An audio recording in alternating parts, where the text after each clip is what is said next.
CAPI. Mi nombre es Rafael Morales, director académico. En esta oportunidad tenemos el tema de lo que es administración y gestión de proyectos viales. Y quien me acompaña es el ingeniero especialista, el doctor Manuel García Naranjo Bustos, a quien doy el uso de la palabra, que me presente el tema del diplomado de gestión de proyectos viales. ¿Qué digo? Muy bien, bueno, vamos a dar pues inicio al módulo previsto para el día de hoy. En esta fecha lo que debiéramos tratar de desarrollar es, como bueno, bien se ha señalado, aspectos relacionados con la gestión de este tipo de proyectos, pero dando particular énfasis en la parte contractual, ¿no? O sea, todo lo que tiene que ver con las modalidades de contrato y las diferentes articulaciones que este tema tiene con lo que es el desarrollo de un proyecto pues, de carreteras particularmente o cualquier otro dentro de la naturaleza, el ámbito del transporte. El tema que vamos a ver de cubrir el día de hoy, o lo que podría decir es que es un tema bastante significativo, se encuadra dentro de lo que es la gestión de proyectos con un ámbito particularmente importante que es la gestión del alcance, o sea, cómo definimos nosotros el alcance de un proyecto y cómo esto lo plasmamos en la práctica en un documento contractual que de alguna manera fije con bastante claridad cuáles son por una parte las obligaciones que tiene la empresa que vaya a hacerse a cargo de la ejecución de un proyecto, cuáles son también los derechos que le asisten y cuáles son por otro lado también las obligaciones y los derechos que también corresponden en este caso a la entidad contratante. Entonces, este tema en realidad es un tema que muchas veces en nuestro medio trae una serie de dificultades, una serie de problemas, porque al final de cuentas no es raro darse cuenta de que hay situaciones en las cuales un proyecto termina en algún tipo de arbitraje o termina de algún modo en algún tipo de demanda judicial, con lo cual, digamos, todos pierden, porque pierde la entidad, pierde la empresa ejecutora del proyecto, y en muchos casos, ¿por qué? Porque no fue definido, digamos, de una manera muy precisa y clara, el alcance comprometido y en todo caso quedaron por ahí algunos vacíos dentro de lo que era, digamos, la formulación del contrato mismo. Entonces, esta parte que, como digo, está relacionada con lo que es gestión del alcance, sobre todo la definición del alcance de un proyecto y cómo esto queda, digamos, expresado en blanco y negro, es una parte muy importante en proyectos que, por otro lado, como es el caso de proyectos de carreteras, pues se trata de proyectos que pueden tener, digamos, una inversión cuantiosa, una inversión significativa, una inversión de varios millones de dólares en algunos casos. Entonces, bueno, lo que vamos a tratar de cubrir hoy día en el curso va a ser un poco, pues nada, estos diferentes temas. En primer lugar, vamos a ver en términos generales, como parte de la gestión de proyectos, lo que es la gestión del alcance, y ahí veremos cómo, digamos, dentro de este ámbito de gestión del alcance está justamente inscrita la administración de contratos y, bueno, toda la temática sobre tipos de contratos, modalidades contractuales, etcétera, que es lo que habremos de ver. Luego vamos a ver justamente ya los aspectos vinculados propiamente a los contratos, a los tipos de contratos, a cómo de alguna manera yo tengo que volcar en un documento contractual pues todas aquellas características propias del proyecto. Y por otro lado, de algún modo, lo que vamos a tratar también de ver es, digamos, revisión de algunas cuestiones vinculadas con la realidad del país, donde, por ejemplo, un tema muy importante es hablar del tema de concesiones. Este campo es un campo en el cual no muchos especialistas transitan.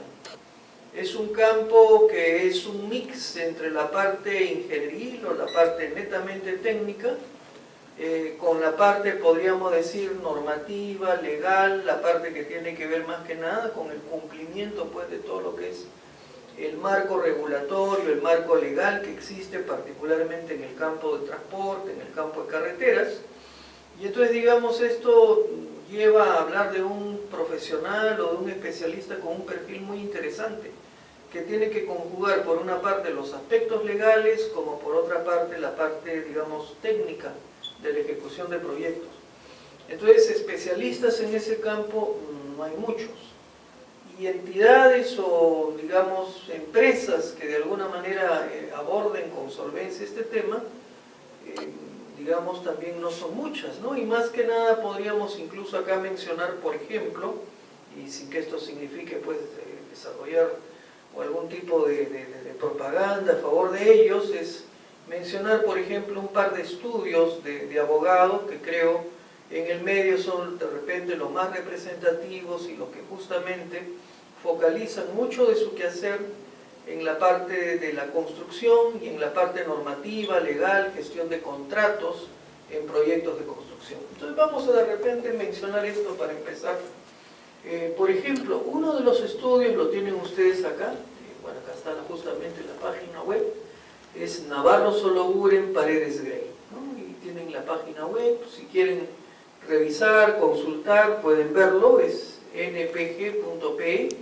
Ustedes pueden ver, por ejemplo, todo el ámbito de la gestión, los diferentes tipos digamos, de sistemas de desarrollo, de entrega de proyectos, las distintas modalidades contractuales dentro de lo que es ingeniería, ¿no? Las distintas modalidades contractuales, los contratos de ingeniería y supervisión, los contratos FIDIC, que particularmente son muy importantes porque de alguna manera plantean un marco común a nivel internacional para la formulación de contratos. Los llamados contratos vinculados, la gestión de contratos con el Estado, establecimiento de inversión extranjera, asesoría corporativa, ¿no? Entonces, si entramos, por ejemplo, acá en modalidades contractuales, vamos a ver si esto carga, ¿sí? Ustedes pueden ver, por ejemplo, ¿no? Lo que ellos mismos dicen. NPG Abogados no agota su asesoría legal con la estructura o la estructuración del Project Delivery System más adecuado a cada proyecto, sino que los conocimientos de un equipo especializado permiten determinar la modalidad contractual más conveniente de acuerdo al requerimiento del cliente. Y acá justamente, aunque esto lo vamos a ver más adelante, pero ellos plantean diferentes modalidades de contratos, ¿no? Modalidad en base al pago, modalidad en base al alcance, y después entonces se tiene toda una lista de posibilidades que de alguna manera pues habrá que analizar y ver y seleccionar aquella que mejor corresponda al caso de un proyecto específico, ¿no? Entonces, esto por ejemplo simplemente lo encontramos, como lo hemos visto hace un momento, en lo que son las modalidades contractuales. Pero luego podríamos hablar, pues por ejemplo acá se habla también de contratos FIDIC, ¿no? Y acá está. NPG Abogados ha estado involucrado en distintos tipos de proyectos en el Perú y en el extranjero que involucran la construcción de represas, plantas de tratamiento de aguas residuales, carreteras, puertos, plantas hidroeléctricas, entre otros, o sea, en general proyectos de infraestructura. Y de esta manera nuestros abogados han adquirido experiencia y conocimientos específicos en la estructuración y elaboración de contratos estándares de construcción usados a nivel internacional, tales como los modelos de la FIDIC, ¿no? NPG Abogados tiene experiencia y asesora constantemente a sus clientes en el análisis y estudio de los siguientes modelos. Y acá, bueno, se plantean los distintos modelos que hay, pues, ¿no? Que esto lo vamos a ver cuando entremos también a revisar algo sobre FIDIC. El libro rojo FIDIC, que se refiere a condiciones de contratación para la construcción, contrato para trabajo de ingeniería y edificación proyectado por el cliente. El libro amarillo de FIDIC, condiciones de contratación para proyectos y obras, contrato para instalaciones mecánicas, eléctricas y otros para el trabajo de ingeniería y edificación proyectado por contratista.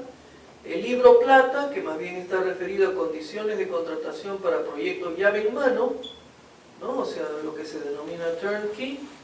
Y libro verde, modelo simple de contratación para obras de poco importe o trabajos sencillos y repetitivos. Y libro blanco, modelo de contrato de servicio para la prestación de servicios de ingeniería y de consultoría.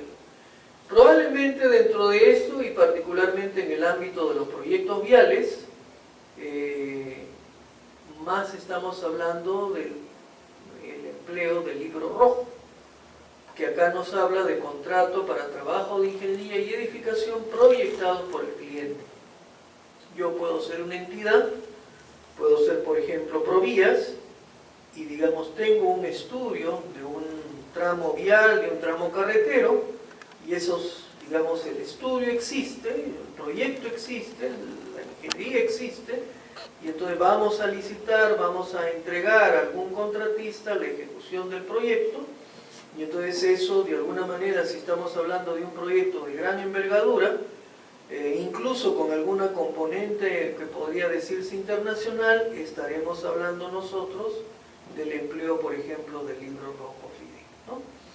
Entonces, esto es, por ejemplo, bueno, y no estamos revisando todo, porque podríamos hablar de gestión de contratos con el Estado, que también, digamos, particularmente en el ámbito de carreteras es un tema muy importante, y entonces acá también se desarrolla una serie de acápites o puntos relacionados con este particular. Sí, doctor, una consulta. ¿Y estos contratos o estos sistemas de contratación son paralelos a la ley de contrataciones del Estado o es una cosa distinta?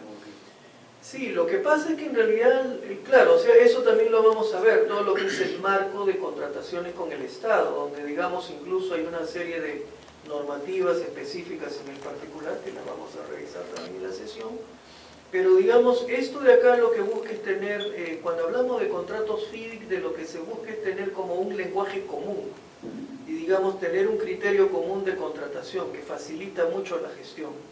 Entonces esto por ejemplo es una práctica sobre todo diríamos para proyectos grandes, para proyectos importantes, proyectos en los cuales incluso hay en muchos casos una participación extranjera, ¿no? Entonces esto, y algo que hay que decir es que incluso lo vamos a también apreciar, por ejemplo, las recomendaciones que da el MEF sobre las contrataciones dentro del marco también internacional, justamente se ajusta también en gran medida a lo que es la formulación FIDIC. Entonces, en realidad, sintoniza completamente, ¿no?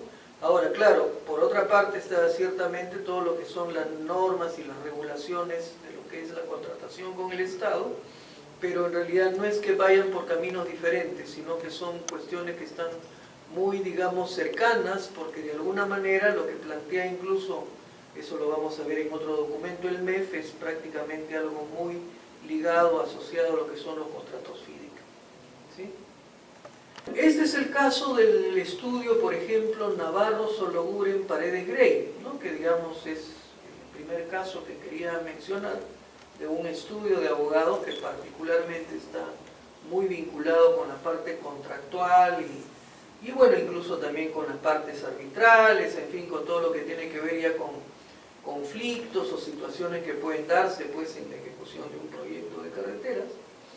Pero digamos también podríamos mencionar otro estudio que justamente vamos a tratar de ubicarlo. Bueno, esta es igual la página web de Pizarro Boto Escobar Abogados, pbeabogados.com. Y bueno, acá por ejemplo pueden ver todo lo que es el área de práctica, o sea, los campos en los cuales ellos se encuentran. Y como pueden apreciar ahí, por ejemplo, se habla del tema de concesiones, se habla del tema energético, se habla de todo lo que es la parte de correspondiente arbitraje, litigios, en fin, y en realidad una cosa que habría que señalar es que ellos igualmente tienen una cercanía bastante grande con lo que son proyectos en el campo de la construcción, ¿no? O sea, proyectos particularmente de infraestructura, que son los que normalmente demandan pues una, digamos, participación mucho más fuerte, mucho más detallada, digamos en el caso como estudios de este tipo que mencionamos, ¿no? Acá, simplemente para cerrar esta vista, lo que conviene pues es mencionar de que en realidad en nuestro medio, quién sabe, hace falta especialistas que de alguna manera combinen este mix, ¿no? Que decíamos al comienzo, ¿no? O sea, personas que de alguna manera manejen solventemente todo lo que es la parte técnica, porque porque evidentemente tengo que conocer toda la parte de ingeniería y la parte de gestión comprometida en un proyecto vial, pero además manejar también solventemente la parte normativa, la parte legal, la parte regulatoria, que digamos muchas veces los ingenieros no lo manejan tan solventemente, porque de repente en la formación lo único que llevamos los ingenieros civiles sea pues por ahí de repente un curso de aspectos legales, pero digamos no hay más. Y sin embargo, cuando hablamos de este tipo de proyectos, en realidad estamos hablando en muchos casos de inversiones bastante significativas. Tan solo hablar, por ejemplo, de un proyecto actualmente concesionado, ¿no?, que es el proyecto Línea Amarilla, ¿no?, que es el proyecto del túnel bajo el río Rima, que bueno, es un proyecto concesionado, como bien saben, a la firma OAS, ¿no?, la empresa brasileña OAS, que es la que viene realizando, y bueno, ya está en las etapas finales de ejecución de este proyecto, pero estamos hablando de un proyecto por encima de los 600 millones de dólares. Entonces, ciertamente un proyecto de esa magnitud, con todo el alcance que comprende, es un proyecto que tiene que manejarse muy precisamente, digamos, desde el punto de vista contractual. Entonces, eso nos lleva a que en verdad se requiere especialistas, se requieren personas que un poco puedan estar en estos dos mundos, el mundo legal, el mundo normativo, pero también que puedan estar en el mundo técnico, en el mundo de la ingeniería, de los proyectos, y que puedan de algún modo, a partir de ese mix de conocimientos, pues gestionar de la mejor manera todos estos aspectos que están relacionados con los temas contractuales de los proyectos, ¿no?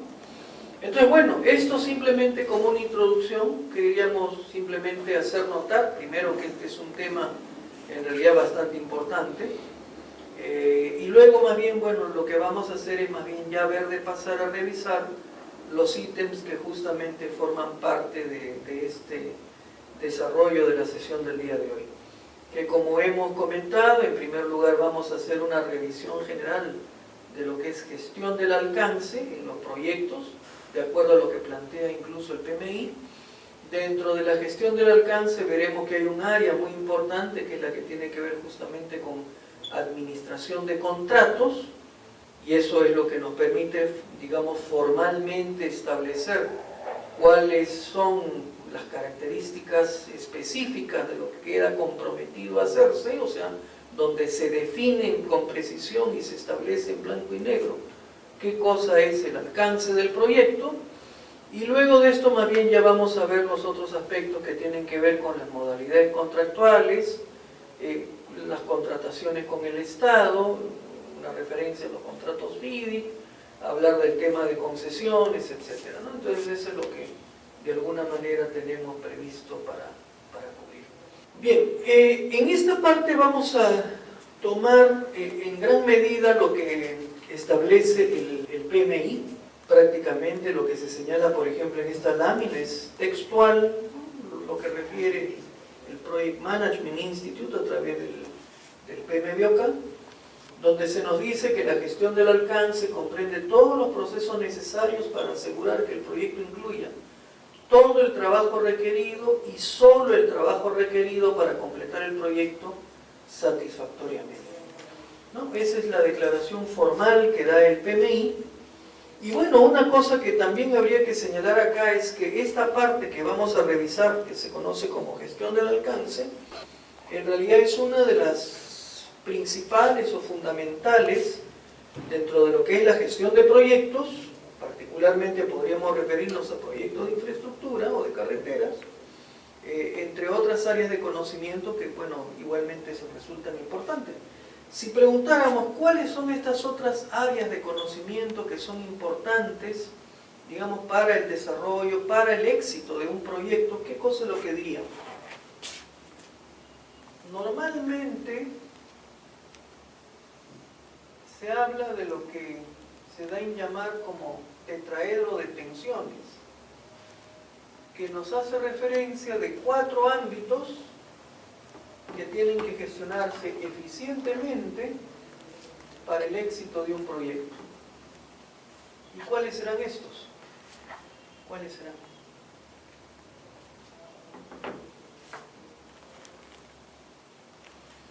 Si yo estoy hablando de un proyecto de una carretera, o bueno, en general, cualquier proyecto en realidad, ¿no? Podría ser un proyecto de infraestructura, o un proyecto de edificaciones, un proyecto de construcción en general, y quiero garantizar de que este proyecto sea un proyecto exitoso, y para ello voy a esforzarme por desarrollar la mejor gestión posible.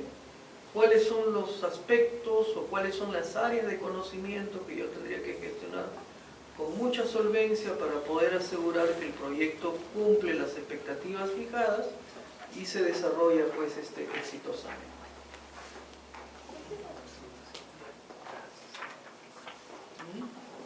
¿Cuáles serían? Yo, doctor, que lo primero que tendría que tener el conocimiento en sí de las actividades o del proyecto mismo en desarrollar. Que es un poco el alcance del proyecto, Sí. ¿no? O sea, qué cosa es lo que el proyecto va de alguna manera a comprender y tenerlo eso muy preciso, muy detallado. Y sobre todo documentado, y ahí es donde va a venir justamente la parte contractual. Entonces eso nos lleva a hablar de gestión del alcance, ¿no? Que es un poquito lo que vamos a tratar de ver. Pero aparte de eso, ciertamente hay variables muy importantes. Yo tengo que asegurar que el proyecto se desarrolle dentro del plazo previsto. Entonces eso, ¿de qué me habla? Me habla de la gestión del tiempo. Tengo que asegurarme que el proyecto se desarrolle dentro del presupuesto acordado, que es algo que muchas veces, sobre todo en proyectos de carreteras, normalmente no ocurre. Que dan lugar a que de repente un proyecto que originalmente tenía un costo de 100 millones termine costando 130, 150, 160 millones, ¿no? Entonces ahí estamos hablando de la gestión de costos. Y por otro lado, algo fundamental es que, digamos, y eso se señala en muchos aspectos, en cualquier proyecto que yo desarrollo, yo tengo que orientarme hacia el cliente, agregar valor al cliente. Y en ese sentido eso se refleja en desarrollar un proyecto o un producto de calidad. Entonces esto nos lleva a hablar de la gestión de la calidad. Entonces estos son de alguna manera los 4 ámbitos, entre otros más que hay, porque ciertamente si habláramos de todo lo que nos plantea el PMI en cuanto a la gestión de proyectos, podríamos hablar de otros temas más, podríamos hablar de la gestión de riesgos, de la gestión de las adquisiciones, de la gestión de las comunicaciones, de la gestión de los constituyentes o de los stakeholders. En proyectos de construcción podríamos hablar de gestión financiera, de gestión medioambiental, de gestión de los reclamos. En fin, podríamos referirnos de los temas vinculados con seguridad y salud ocupacional, en fin, podríamos ver varias cosas más. Pero se señala que estos son los principales y además, de alguna manera, articulados o vinculados entre sí. ¿Por qué? Porque la modificación de cualquiera de ellos acarrea irremediablemente la modificación de los otros. Si yo modifico el alcance de un proyecto, eso se va a reflejar en el tiempo y en el costo. ¿De acuerdo? O si, por ejemplo, yo quisiera modificar el alcance manteniendo el tiempo y manteniendo el costo, pero hacer de repente un alcance mayor, de repente eso se refleja en una baja de la calidad. Entonces, por eso es que se denomina para estas variables, estas áreas de conocimiento, como áreas íntimamente interrelacionadas, ¿no? Porque la modificación de una de ellas altera o modifica inmediatamente a las demás. Nosotros, ¿qué cosa es lo que vamos a ver hoy? Lo que vamos a tratar de revisar es esto, ¿no? O sea, no vamos a tratar los otros temas porque no está comprendido, digamos, en la temática de hoy día, pero sí vamos a referirnos a lo que es gestión del alcance para ver incluso ahí en qué momento aparece todo lo que está relacionado con la administración de contratos. Bien. ¿Qué se nos dice en cuanto a los procesos comprendidos en la gestión del alcance? O sea, ¿qué cosa es lo que establece concretamente el PMI? nos dicen lo siguiente, ¿no? Los procesos comprendidos en la gestión del alcance son planificación del alcance, que de alguna manera es un proceso integrador. Como dice, es el proceso necesario para crear un plan de gestión del alcance del proyecto que documente cómo se definirá, cómo se verificará y cómo se controlará el alcance de un proyecto, y por otro lado, cómo habrá de crearse y cómo habrá de definirse la estructura de desglose del trabajo, ¿no? Entonces, eso, como digo, es un proceso, se podría denominar integrador, que de alguna manera recoge o integra o incorpora justamente lo que viene luego. ¿Y qué cosa es lo que viene luego? Definición del alcance, que como dice es el proceso necesario para desarrollar un enunciado detallado del alcance del proyecto como base para futuras decisiones asociadas al mismo. En esta definición del alcance es que justamente va a estar presente la administración de contratos, porque es la que de alguna manera tratará o verá de plasmar en blanco y negro lo que corresponde a la definición del alcance del proyecto. Un siguiente proceso es el relacionado con la creación de la EDT, o lo que también se denomina estructura de desglose del trabajo, ¿no? Que en inglés normalmente se denomina WBS, o si se quiere, esto en inglés es Work Breakdown Structure. Y esta estructura de desglose del trabajo también es una cuestión muy, muy importante, porque acá, ¿qué cosa es lo que estamos haciendo? Estamos haciendo el mayor esfuerzo por tratar de identificar cuáles son todas aquellas tareas que tienen que desarrollarse, todos aquellos paquetes de trabajo que tienen que formularse para poder llevar a cabo el proyecto desde el inicio hasta el fin. Y como lo vimos en la definición de la lámina anterior, lo que buscamos es no solamente identificar todos los pasos que hay que cubrir, sino, como también se dijo, solo los pasos necesarios. O sea, que no hayan duplicaciones, que no hayan repeticiones, que no haya solapamiento. Entonces yo debo ser capaz de identificar todo lo que necesito para que al final de haber ejecutado todo lo que está ahí previsto, efectivamente haya arribado al proyecto, al entregable final que está comprometido en el proyecto que se va a desarrollar. Bien, como dice, es el proceso necesario para subdividir los principales productos entregables del proyecto y el trabajo comprendido en componentes más pequeños y fáciles de gestionar. Una cuestión muy importante es que la EDT, se formula por varios motivos. Primero, para identificar todo lo que tengo que hacer. Y más aún, identificado todo lo que tengo que hacer, eso es lo que justamente voy a tener que luego desagregarlo, voy a tener que detallarlo y voy a tener que plasmarlo en blanco y negro en el contrato para que de alguna manera no quede ningún cabo suelto. Para que no quede algo que luego genere dudas, algo que genere de repente diferencias, algo que genere desentendimientos entre las partes, ¿no? Porque de repente el cliente espera que yo desarrolle algo, pero yo considero que no me corresponde y que no está dentro de mi competencia hacerlo. Entonces eso es lo que normalmente da lugar a muchas veces a problemas, a conflictos, ¿no? Y a problemas justamente por una indefinición precisa de lo que es el alcance del proyecto y por no haber hecho el esfuerzo necesario para haber desarrollado una EDT, o sea, una estructura de desglose del trabajo lo más precisa y detallada posible que permite efectivamente identificar todo el trabajo requerido del proyecto, ¿no?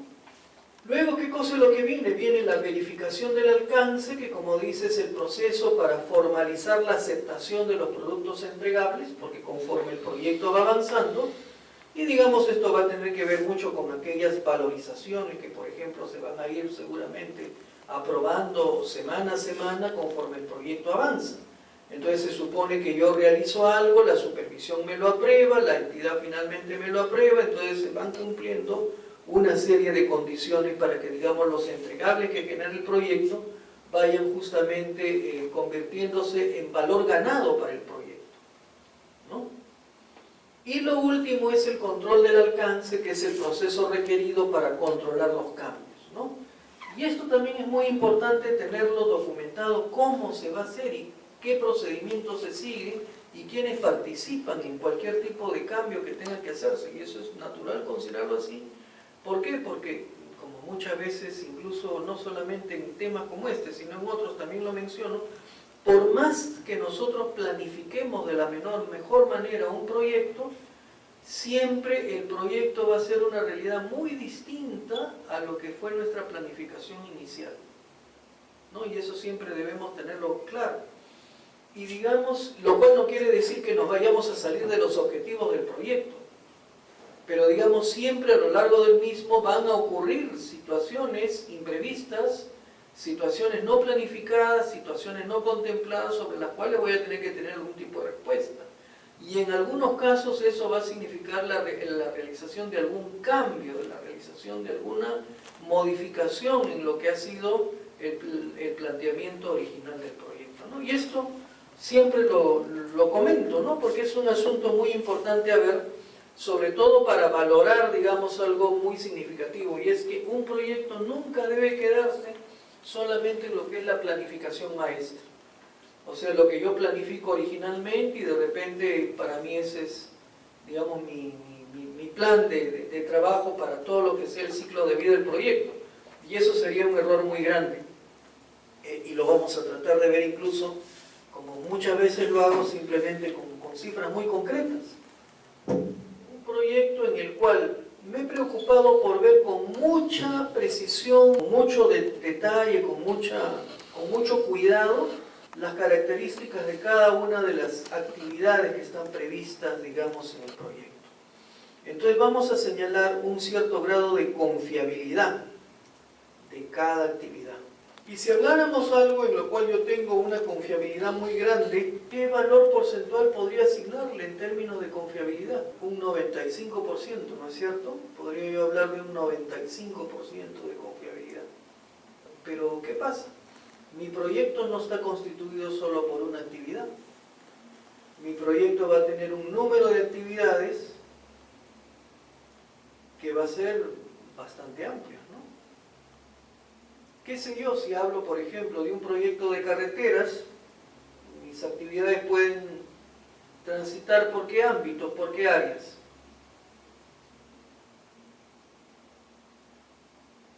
En cuanto al número. En cuanto al número, sí, bueno, y en cuanto a áreas, ¿no? Podría hablar de trabajo de excavaciones, podría hablar de trabajo vinculado con obras de drenaje, podría referirme a trabajos relacionados con seguridad, ¿no? Señalización, seguridad vial, podría referirme a todo lo que tiene que ver con pavimentación, podría, en fin, referirme a muchos aspectos que están relacionados con la ejecución de un proyecto, que incluso lo vamos a ver más adelante cuando hablemos incluso de, bueno, por ejemplo, cuántas son las partidas que, por ejemplo, el Ministerio establece o fija para lo que son proyectos viales, pero más o menos, a grosso modo, ¿de cuántas actividades podríamos hablar?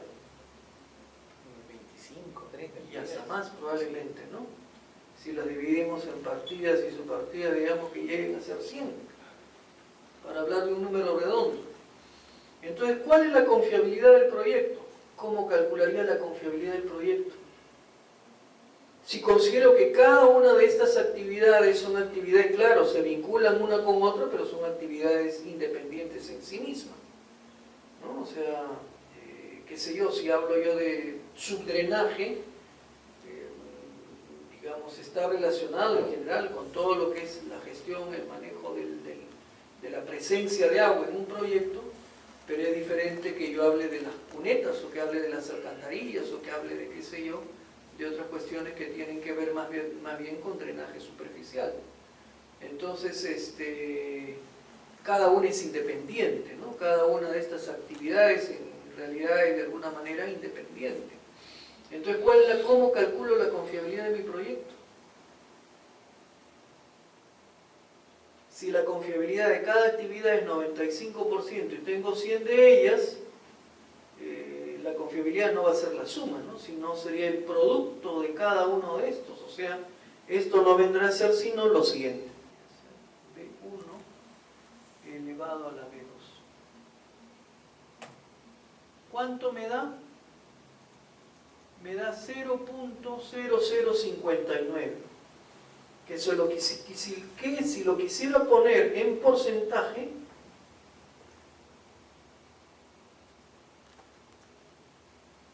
esto representa una confiabilidad igual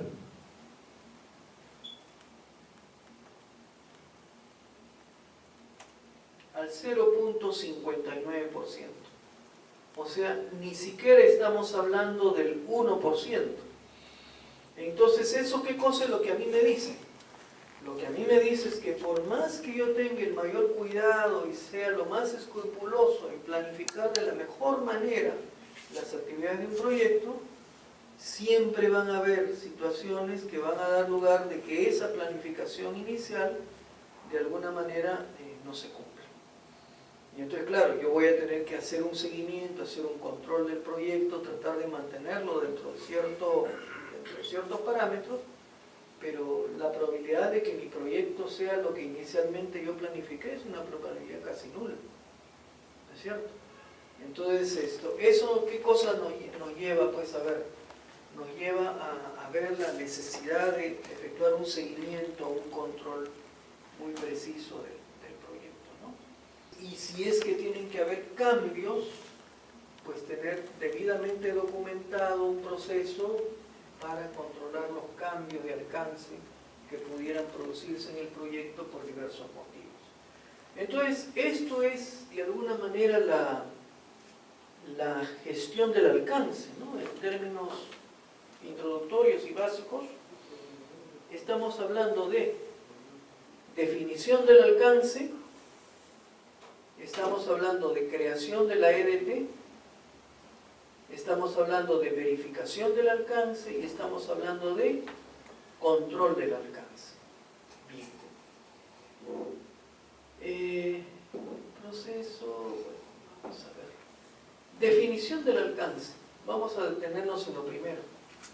Porque justamente, como ya lo comentamos antes, esto es lo que va a dar lugar, en cierta manera, a lo que es la temática del tema previsto para hoy, que está vinculado con la parte contractual. Como se dice, ¿no? La preparación de un enunciado detallado del alcance del proyecto es crítica para el éxito del mismo, ¿no?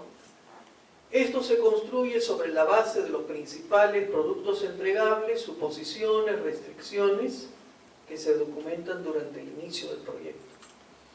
El alcance del proyecto queda formalmente documentado en un contrato, que es pues el documento formal que vincula al contratista o que vincula, en este caso, a la empresa que recibe la responsabilidad de ejecutar el proyecto con el cliente o con la entidad que de alguna manera es la que encarga el proyecto, ¿no?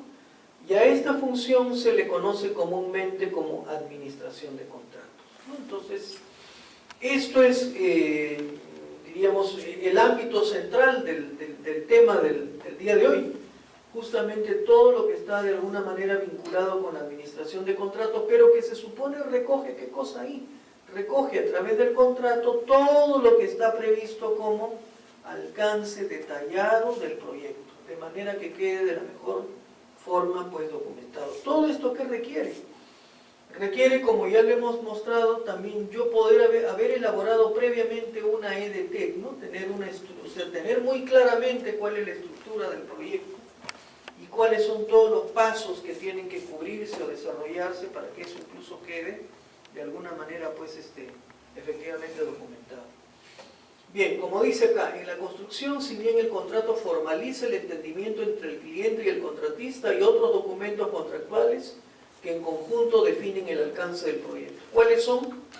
Los planos de diseño, las especificaciones técnicas, los términos de referencia, el presupuesto oferta del contratista, los documentos de absolución de consultas, el contrato propiamente dicho. La definición del alcance queda precisada mediante la enunciación detallada del alcance del proyecto que describe los productos entregables y el trabajo necesario para crear tales productos.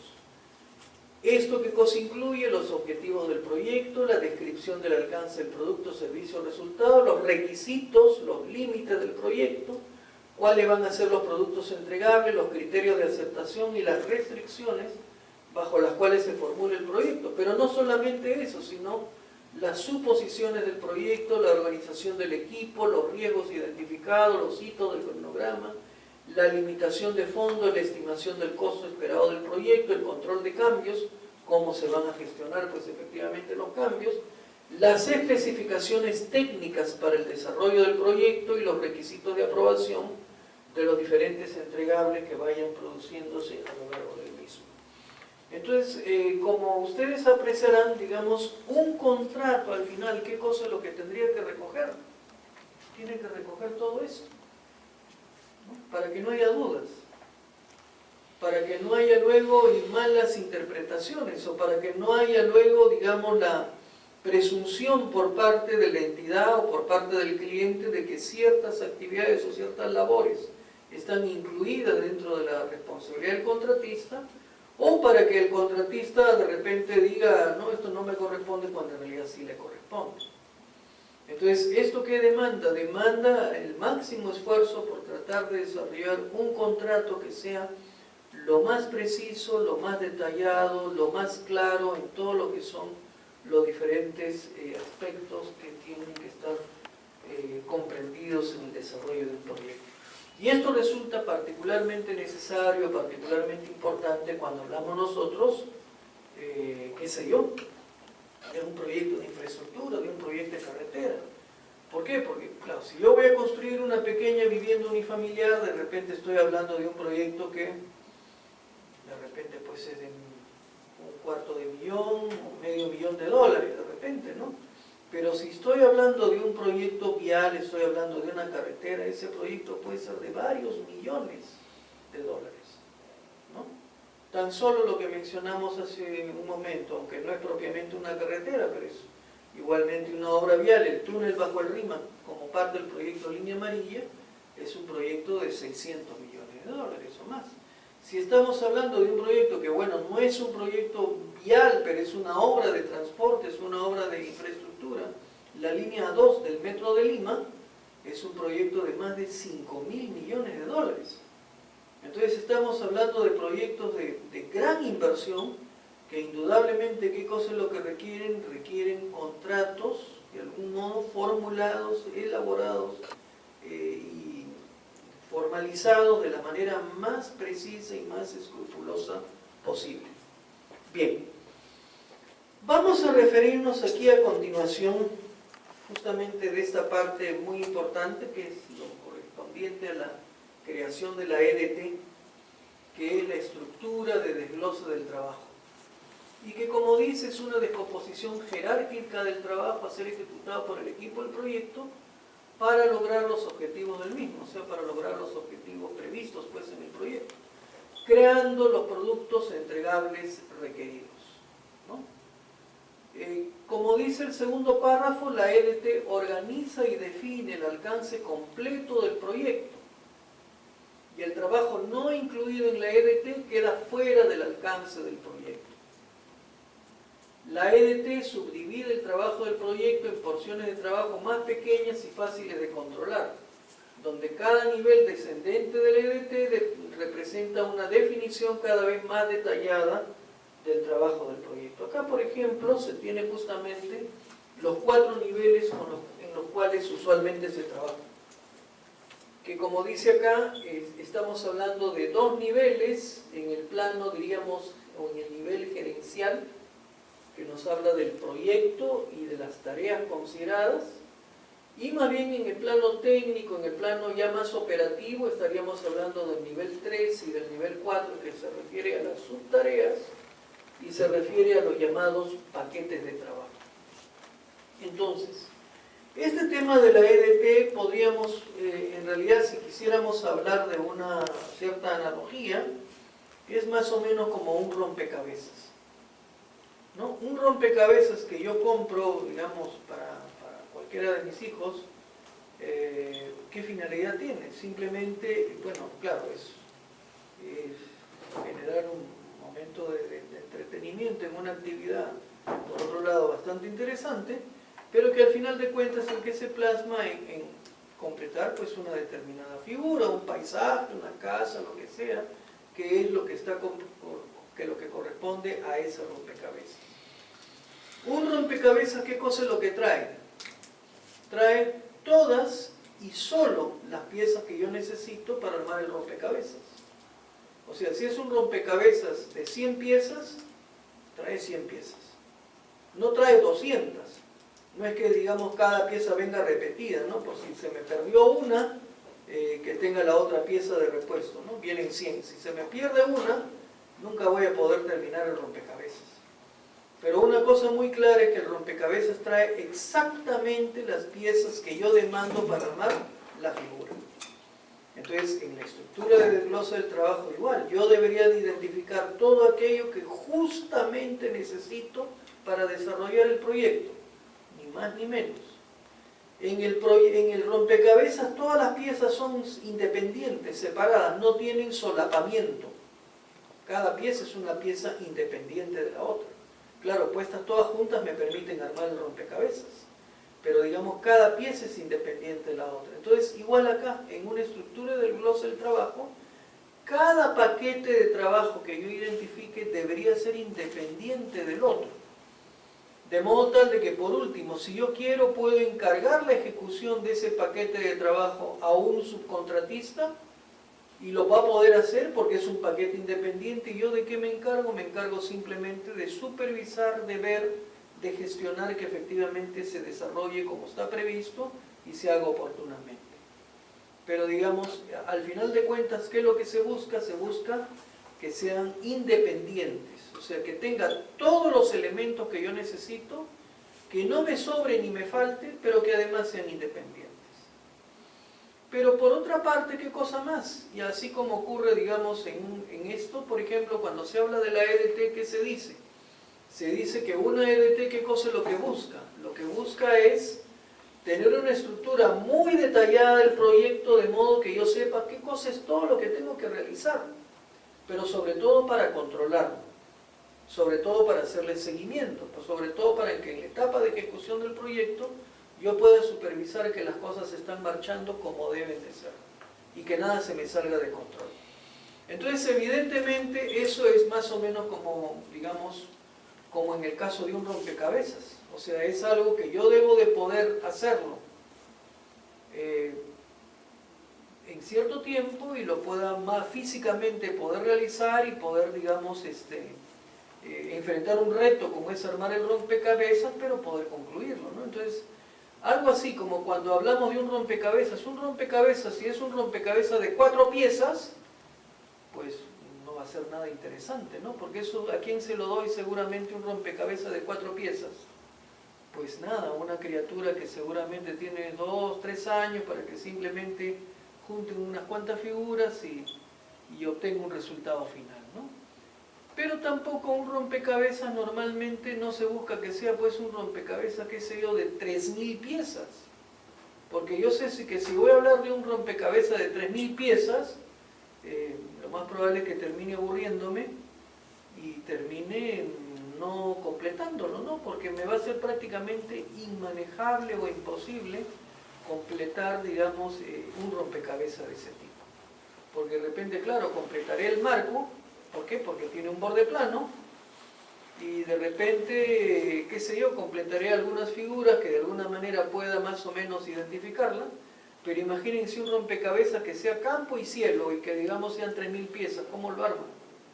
Entonces eso, por ejemplo, igual me diría en el caso de un proyecto, si yo voy a descomponer en mi proyecto en una EDT que tenga 1000 componentes, yo no voy a poder controlarlo.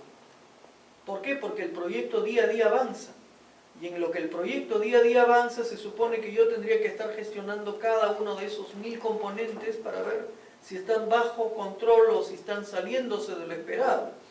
Entonces, materialmente me va a ser imposible controlarlo.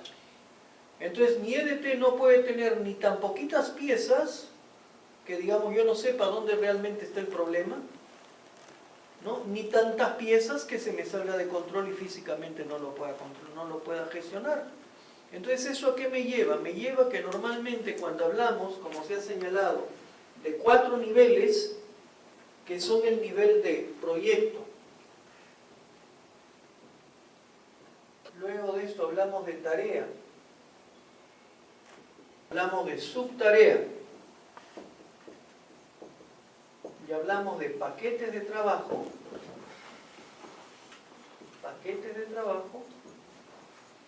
Normalmente como pauta se dice que el proyecto lo debería descomponer en unas 4 o 5 tareas, que la tarea la debería descomponer cada una en 4 o 5 subtareas, y que la subtarea la debería descomponer en unas 4 o 5 paquetes de trabajo. Si mi subdivisión fuera de 4 en 4, ¿a cuántos paquetes de trabajo arribaría?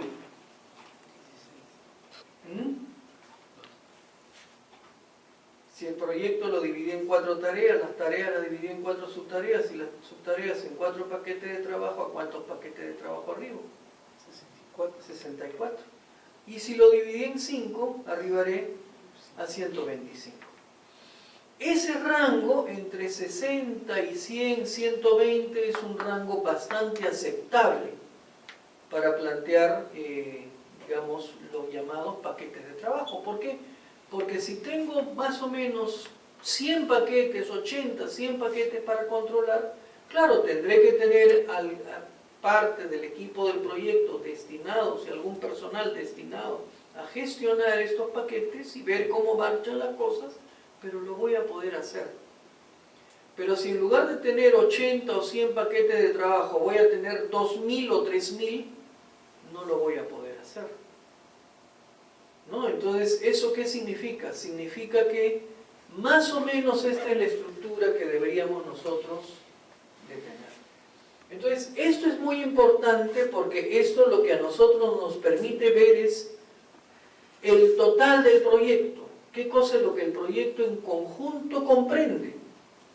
Y digamos, yo debería de hacer un esfuerzo muy, muy preciso, muy detallado. Vamos a ver incluso un ejemplo, un caso muy interesante que incluso está en internet, que está referido justamente a la parte de gestión del alcance y gestión de riesgos en un proyecto vial, incluso acá en la zona norte, en obras de mejoramiento de la carretera Lima-Trujillo, y donde podremos apreciar cómo, digamos, el esfuerzo de tener una estructura de desglose del trabajo nos permite identificar todo lo que está comprometido en el proyecto y por lo tanto eso nos permitirá arribar a una precisión muy detallada de cuál es el alcance, y eso incluso perfectamente va de la mano con lo que hemos señalado que es la parte ya contractual, donde aquí queda plasmado todo lo que tiene que de alguna manera hacerse. Entonces, vamos a continuar con esta presentación.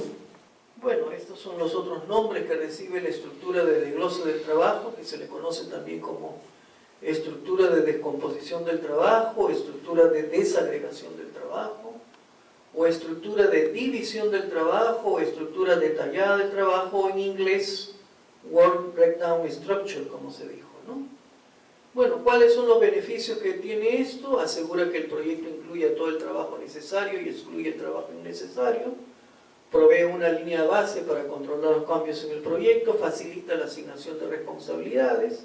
Es una entrada fundamental para otros temas, ¿no? Como tiene que ver ya con la planificación misma del proyecto, ¿no? O sea, todo lo que va a venir luego, la gestión de los riesgos, etc. Facilita además la comunicación entre los diversos constituyentes del proyecto, ¿no? Entonces, es eso.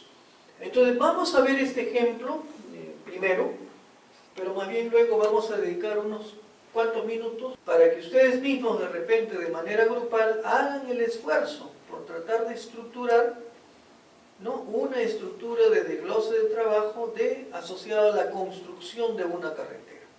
Podríamos también hablar de la conservación de una carretera, en fin, qué sé yo, pero más bien vamos a hablar de la construcción de una carretera. Pero antes de ver ese encargo, digamos, vamos a tratar de entender bien cómo es esto. Entonces, para eso estamos justamente tratando de revisar este ejemplo. Entonces, en este ejemplo, ¿qué cosa es lo que puede verse? Estamos acá en el primer nivel.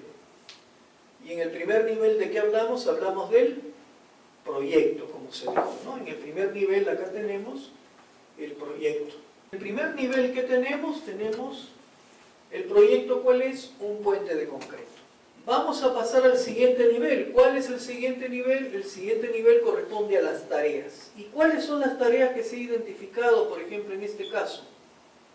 todo aquello que esté relacionado con la gestión del proyecto, todos los trabajos generales que se tienen que efectuar, en gran parte previos al desarrollo del proyecto, todos los trabajos que están asociados a la realización del puente mismo, todos los trabajos que tienen que ver con accesos a la zona de operaciones, y por último, al término del proyecto, todo lo que está vinculado con la restauración ambiental, ¿no? Entonces, por ejemplo, esta es la forma en que se ha desagregado. Esto no está tampoco escrito en blanco y negro, o mejor dicho, grabado en piedra, ¿no?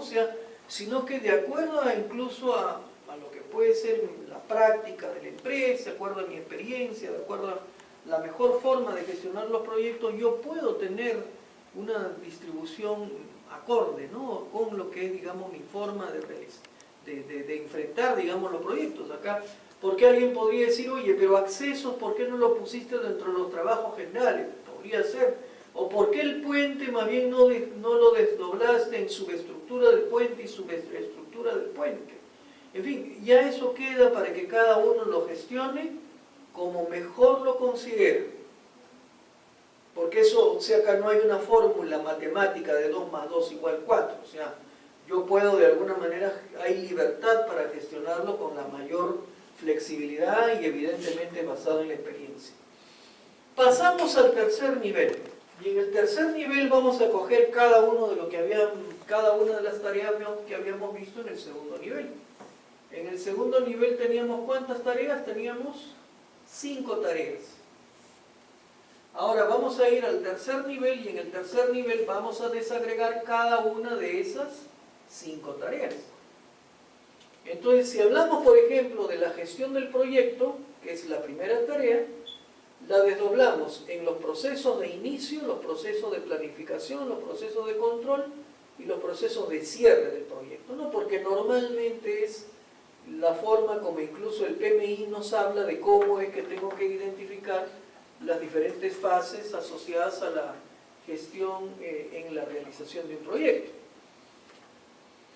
Trabajos generales. ¿Qué cosa comprende trabajos generales? Como subtareas: movilización y desmovilización, campamento de obra, carteles de obra, mantenimiento de tránsito, trazo y replanteo, limpieza del terreno. Todo eso está incluido dentro de trabajos generales. El puente que comprende la subestructura, la superestructura y, digamos, temas varios vinculados con el puente. De ahí podríamos pasar a lo siguiente, que es accesos.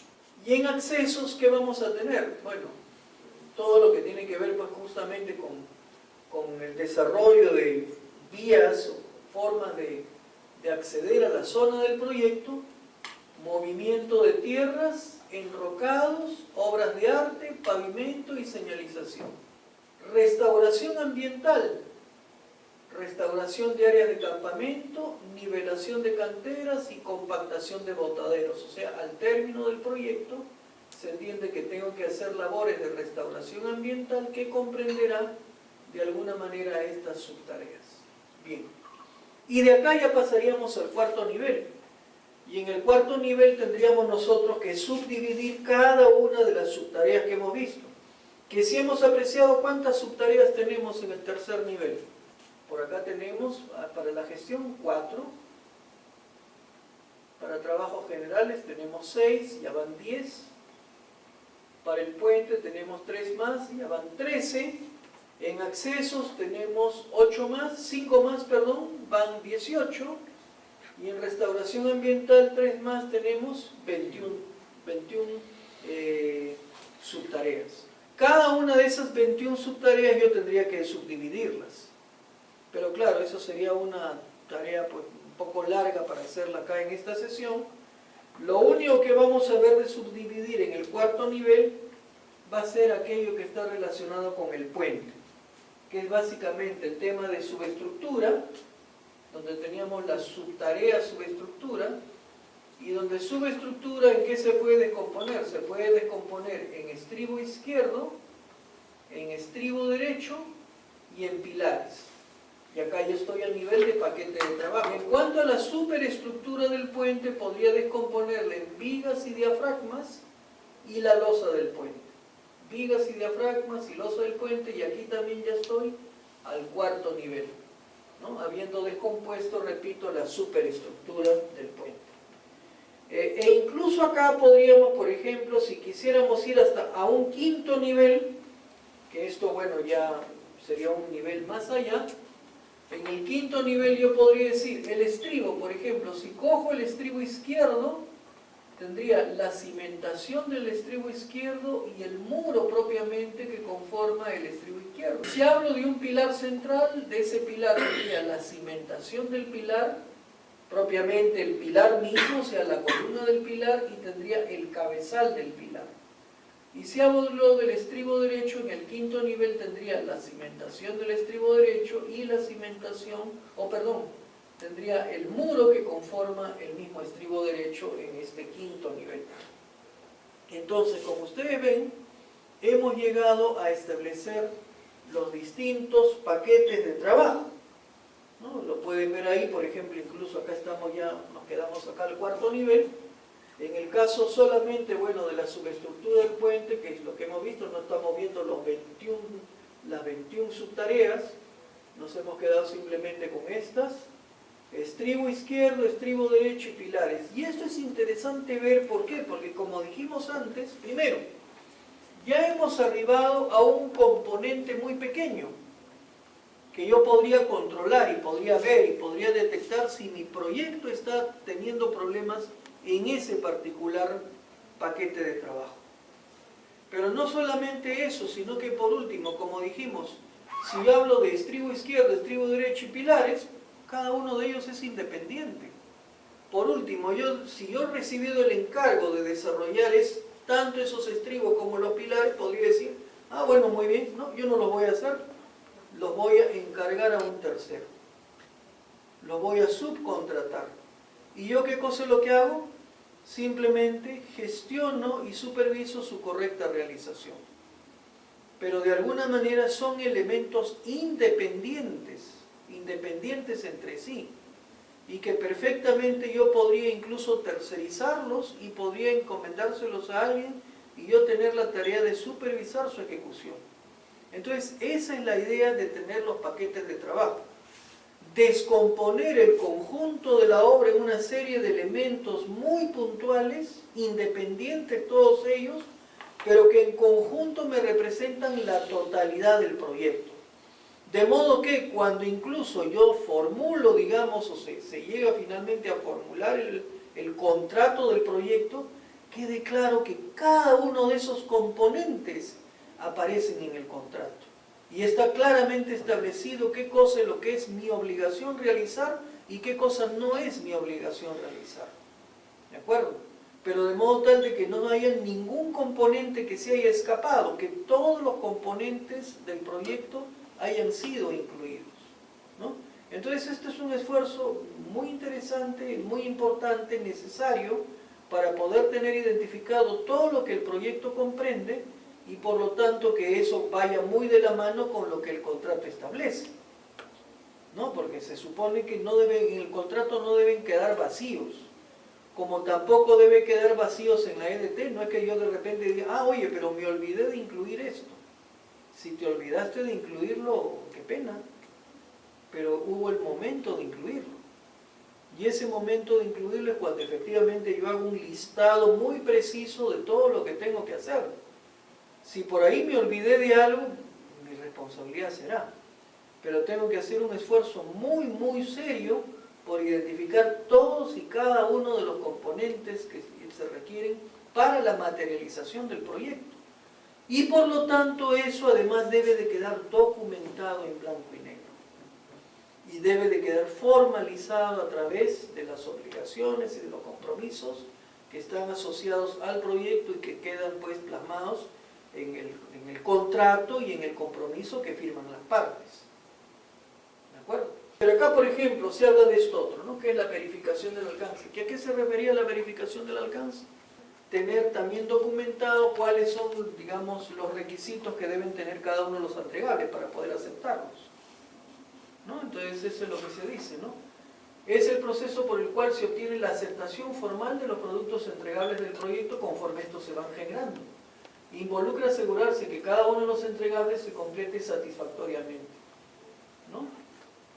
La verificación del alcance se diferencia del control de calidad, pues el primero relaciona principalmente con la aceptación, mientras que el segundo se relaciona con cumplir los requisitos de calidad para la... O sea, digamos, por ejemplo, yo podría, por ejemplo, ver, si estoy haciendo trabajos en concreto, ver que efectivamente todo lo que yo tengo que realizar, mediciones, chequeos, calidad del concreto, forma de... O sea, tener una serie de, incluso de tablas de control, mediante las cuales yo veo que efectivamente, por ejemplo, el concreto que llegó a obra es un concreto que cumple los requisitos establecidos, que por ejemplo el concreto tiene el slam requerido, que la forma con que yo lo coloqué es la forma que debía hacerlo, que de repente si tuve que vibrar el concreto, efectivamente el vibrado lo hice de tal o cual manera, que luego tomé probetas del concreto y que eso luego ya pasados los días lo he sometido a pruebas para ver cuál es la resistencia del concreto, en fin, todo eso tiene que ver con el tema de calidad.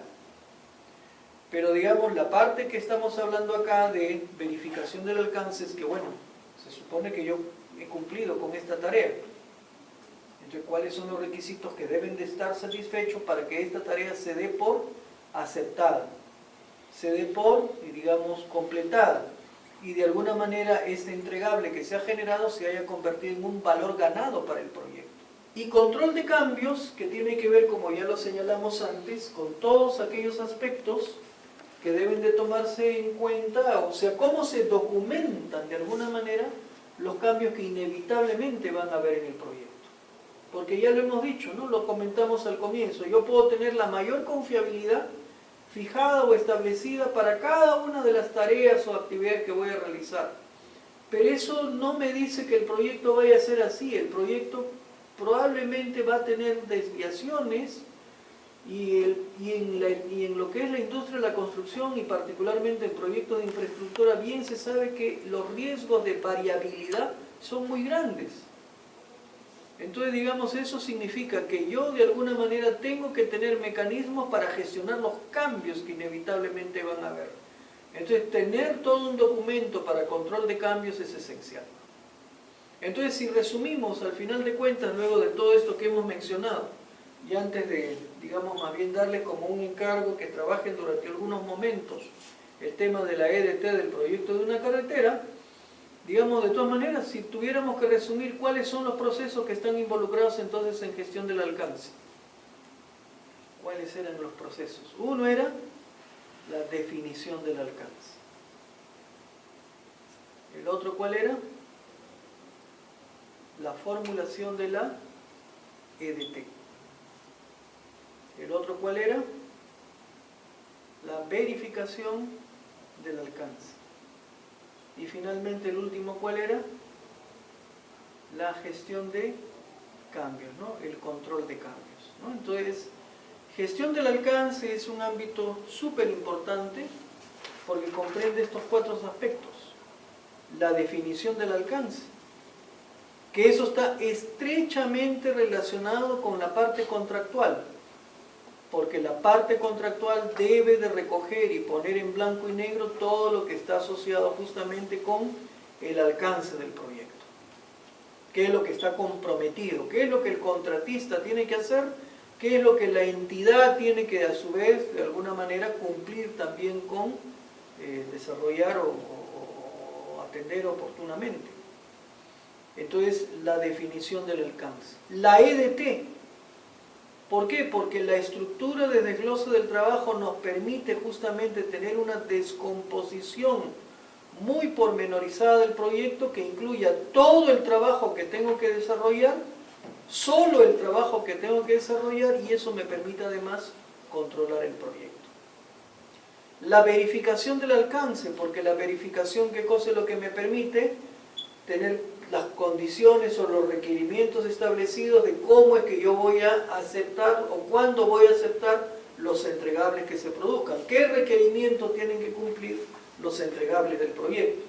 Que por ejemplo es para cuando yo presento una valorización, ¿en qué medida me aceptan esa valorización? ¿Qué es lo que la supervisión debe de alguna manera acreditar, certificar, comprobar, para que de algún modo lo que yo haya realizado pase a convertirse en valor ganado para el proyecto.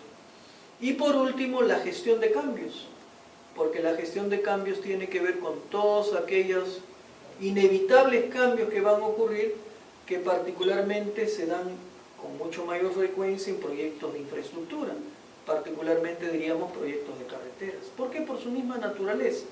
Cuando yo hablo de un proyecto de edificación, todo es mucho más, como se podría decir, straightforward, o sea, es algo mucho más directo, más conocido, más diríamos, predecible. En cambio, en un proyecto de infraestructura muchas veces las cosas son un poco abiertas, un poco inciertas en algunos aspectos, y en muchos casos la posibilidad de que existan variaciones son grandes. Incluso hasta por cuestiones climatológicas, porque yo voy a hacer un proyecto, una carretera al aire libre, y estoy sujeto de algún modo a cuestiones incluso de factores medioambientales, ¿no? Entonces, bueno, dicho esto, que no sé si está claro, ¿no? O sea, ¿qué cosa es lo que comprende la gestión del alcance? No sé si quedó claro. ¿No sé si hay alguna pregunta?